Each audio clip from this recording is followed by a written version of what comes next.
94បលិពោជាអ្វី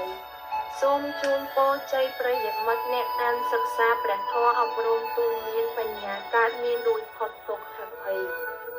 ផ្កាយអភិធម្មផ្កាយមោដ695បលិពោជាអ្វីធម្មទានផ្លាតលៃឧទ្ទិសចំពោះម៉ែប៉ាសណ្ដានប្រិយមិត្តទាំងអស់គ្រប់ជាតិនោះជួបសុខសេរីផ្កាយអភិធម្មផ្កាយមោដ696បលិពោជាអ្វីកូនខ្មែរប្រុសស្រីសិក្សាតាមដានផ្លូវលោកផ្លូវធម៌នេះជាធម្មទានតាមបញ្ញាមានធម្មធិបតីកាយអភិធម្មកាយមោដ